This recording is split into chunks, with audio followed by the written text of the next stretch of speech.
I may, let me probe further on language tests, because I do find that incredibly onerous for low-wage workers to have to keep taking and retaking these tests. We have heard the minister and many others say that the best way, the best path to integration is employment.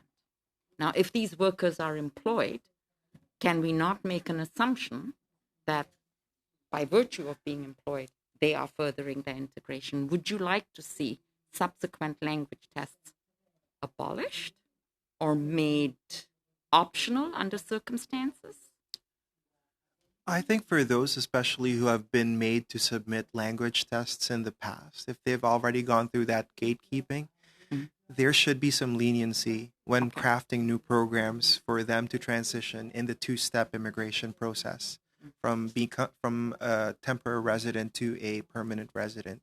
I think it should be subsumed. It should be understood that they have already integrated from a language perspective if they've already submitted, let's say, their language tests when they were applying from Jamaica, for example, and certain countries as well. Um, there could be a level of facility of English that is not necessarily, at par with what IRCC may want. However, it may be functional, may be sufficient for the economy, and that is usually the situation with some of my clients who have their employers vouching for their abilities, their language abilities, but for some reason can't do the test or can't perform well during the test. So certainly exceptions should be made. What I will say, Madam Senator, is the two pilot programs at the moment. My understanding of these programs is that they were created out of special public policy under Section 25.2 of IRPA, which means that if they ask for humanitarian and compassionate grounds for an exemption for language tests, for example, if they've flunked a test for 5 times and they don't want to pay for a sixth one, that application gets transformed into a pure agency application, which, as the members of this committee may know, is a higher onus to meet.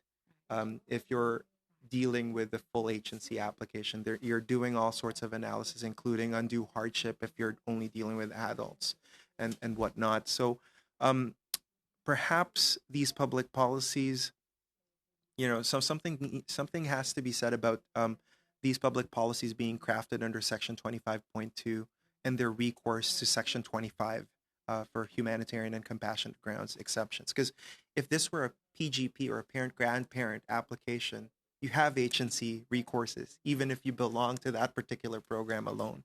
And it doesn't need to be transformed into a pure agency application. But if you're with an interim pathway for caregivers, for example, which was a Section 25.2 program, and you ask for one small exemption, it gets transformed into pure agency. You're sent over to the Vancouver office.